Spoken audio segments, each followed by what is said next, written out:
internet first phase was the creation of websites and blogs, which evolved the emergence of companies like Yahoo, Amazon's eBay, and a lot more. We can't do this without talking about the web itself, which is the first phase of the whole thing where it all started from. The web itself, which is www, which means World Wide Web. World Wide Web, global web information, interconnected through hyperlinks. What do I mean by hyperlinks?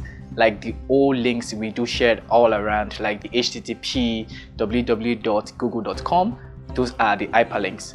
So this is where the involvement of the whole web started from, before we can say we want to talk about Web 2 or Web 3. So in this video, I'm actually going to focus on Web 3, the new era of web. Basically, Web 3 is focused on shift of power to the people, whereby in terms of identity, monetization, and your data, which is actually very important. If you're new to this channel, welcome. I'm so excited to see you. Please make sure you use the subscribe button, like this video, and also feel free to drop your comment. And if you're a returning subscriber, thank you for coming again. My name is Slick and welcome to my YouTube channel. So join me in this video as I take you through Web 3, whereby we have the shift of power to the people in time of identity, data, and also monetization. So without much ado, let's get started.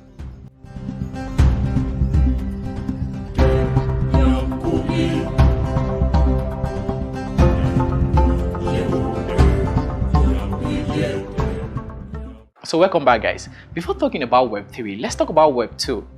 I gave you a brief about Web 1, that's the web itself, where the whole thing originated from, whereby we have companies like Yahoo in the earlier days of 90s and 2000s, like Amazon, eBay, and Yahoo. And we all know that that time Yahoo was a popular web platform for us to go create emails and do a lot of exciting things. I know we can also remember the days of Yahoo Messenger. One of the top messenger in those days could actually go to cyber cafes, and do some exciting things on the internet. We can't talk about web without mentioning Yahoo. Yahoo has always been an amazing platform that actually started the whole thing. Kudos to that company for doing an amazing job in those early years. Now from that era, we move to Web 2, whereby we have amazing companies like Microsoft, Google, Netflix, TikTok, and other amazing organizations doing awesome stuff around the web. We can't even imagine what Google is doing with all their products, and most especially YouTube platform, creating an amazing platform. Even recently, we have companies like Clubhouse and other amazing platforms, building amazing softwares, web platforms, and mobile platforms. We have seen a lot of amazing technology coming out from Web 2. Now moving on to Web 3. So Web 3 is actually an idea of seeing internet web platforms and mobile platforms we built around blockchain technology and other semantic web resources, which actually make it unique and amazing. Talking about Web 3, which we all see the involvement and the awareness of Web 3, people welcoming the idea of this.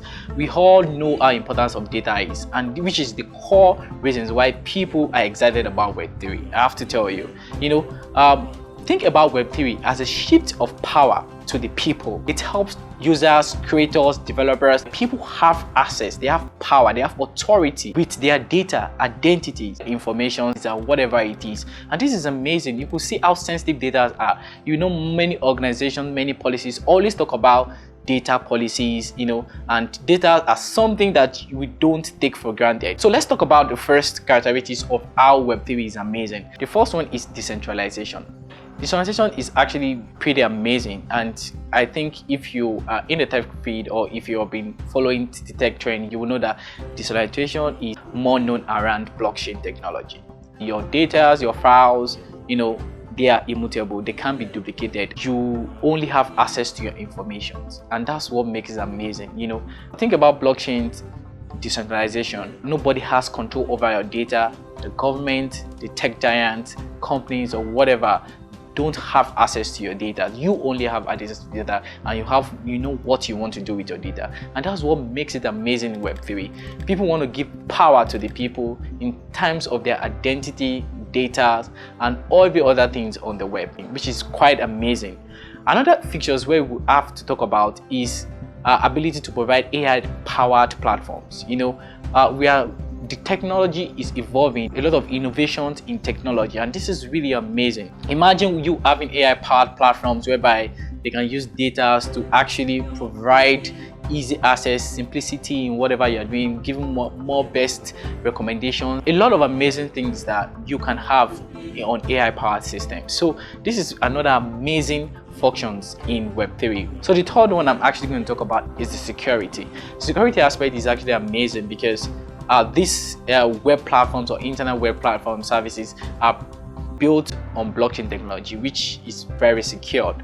So security is very important for your data, your identities, or whatever thing you have. So building on this blockchain technology, you would definitely have more secure platforms and your data is more secure, which makes it very super amazing. So these are unique features that make Web3 really super amazing. So we talked about decentralization, we talked about AI powered system, we talked about security. Then now finally, seeing Web3 as the next phase of Web2, like a next iteration of Web2, and it's really amazing to see how there's growth in the web platforms, making it open to the people. People have access to their data. You can't do anything with people's data. You don't even have access to it. You build on blockchain technology. You as a company that build on it, you have had an agreement by building smart contract and DeFi or whatever platforms you are building on that blockchain. But at the same time, you're very open. So they own their data. You don't have access to people's data. You can't manipulate people's data. So it's actually very amazing. Welcoming openness in Web3 is really great. That's why a lot of people are really excited about Web3 around the world right now. So we can't go around just talking about advantages of Web3 and the importance of Web3 without talking about controversies around Web3.